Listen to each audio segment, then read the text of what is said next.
learners want to say sine theta plus cos theta is equal to 1. This is wrong. This is not equal to 1. But sine squared and then cos squared is equal to 1. So you need to have the squared there. Okay. Why do we need to use an identity? On our third video, on video number 3, we didn't need to use an identity because we had cos squared, we had cos x. Cos squared and cos x, there's a relation there. So we could relate them. Now, here on our video number 4, what's the difference? We have cos squared, we have sine x. It's a problem. We are dealing with two sets of trigonometric ratios. We are dealing with cos x, we are dealing with sine x. So we need to put a balance here. We need to make sure that we are dealing with cos x. Okay. So like here, you had cos squared x, you had cos x on video number 3. Here, you have cos squared x, but you have sine x here. So there's no relation between cos squared x and sine x. What we then try to do is that, let's go to our identities. On your identities, they say that if you have the cos square of theta, can you see this? Okay? It can be written as what? 1 minus sine squared. Now, between the two of them, here, I have sine x, I have cos squared. Which one can I change? I can only change the one with a squared because there's an identity for it. So in other words, I am going to put this thing here inside brackets and say that this thing here is going to be changed. This one here, I'm going to change it. Where I see cos squared x, I am going to put 1 minus sine squared x. Based on the identity. Again, identity, we said it's a mathematical statement, which is true. So everywhere I see cos squared x, I can put this, provided it's useful. Like I don't have to change cos squared every time. Just like in this question here on video number 3, we didn't change this cos squared here. It was not necessary. Why is it necessary here? It's because you are dealing with cos squared, but you are dealing with sine x here. So you want to make sure that you have sine squared and then we also have sine x because there's a relation between those two. Now, if we continue with that, we can then say, we will come and say, okay, we have here, we'll write this thing like this. We can say we have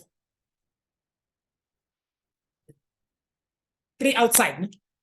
So we have 3, then open bracket, this is where we're going to put our cos squared again. And then we close our bracket. Our question continues as 5 sine x minus 1. Okay, what should we put here? Based on the identities that we saw, this is the identity that we saw. It says this can be written as 1 minus sine squared x. You get that, because I'm writing cos in another way because it is useful. I want to make sure that it looks exactly like my sign here so that I can have a sign and a sign, so that I can factorize it just like I did on video number 3. Okay, let's move on here then. I want to remove the bracket. I will say this one multiplied by this one. What do I get? Okay, I get 3. This one multiplied by this one. Minus 3 sine squared x minus 5 sine x minus 1. Now, let's look at our question here. Are there any like terms, things that we can add? What are the like terms? So we have 2 and minus 1. We have 3. Oh, 3 and minus 1. Then this is going to be, if we write this one first because it has a square, we're putting it in a standard form. It says we have minus 3 sine squared x. Now, we already know, guys, that I can write it this way. If I don't want it to write this way, I can come and write it in this way. Sine x all squared. Okay. This and this is exactly the same thing. Okay.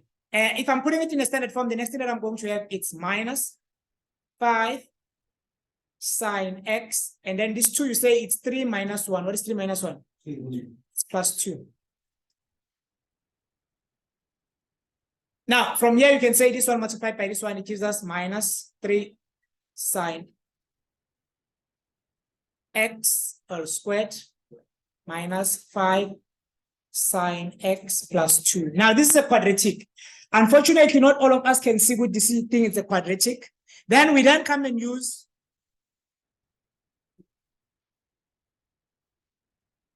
no, it's not letting down. It's 2:30. Can it be load shedding 2:30? Yeah.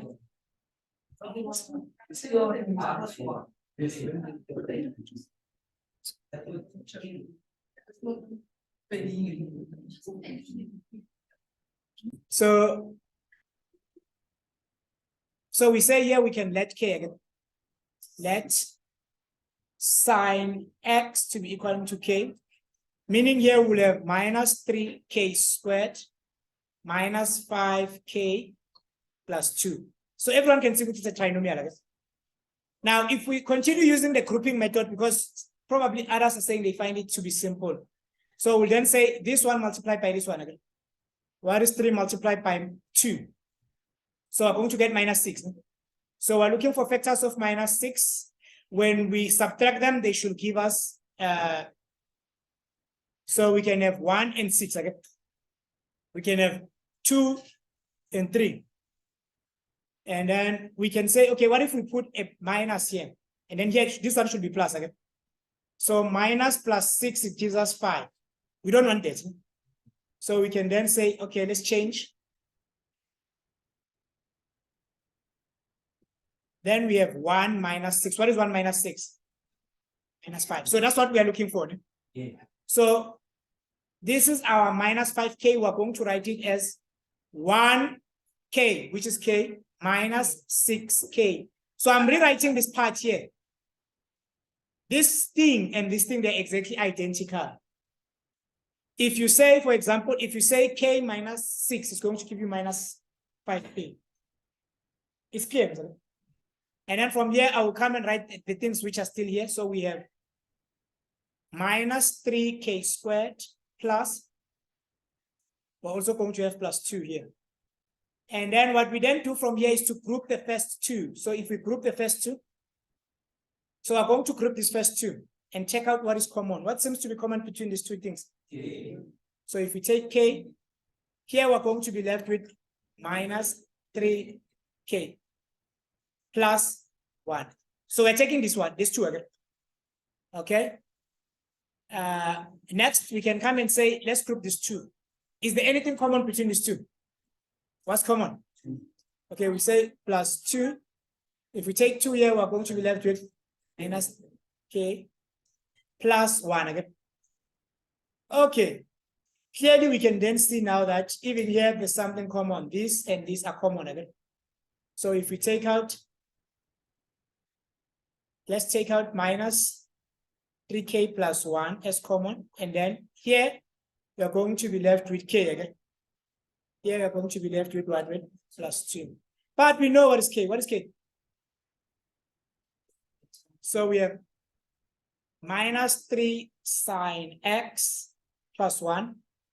And then we have sine x plus 2. And these are going to be our factors. Here's your activity then. You're going to do number 1 up until to number 3.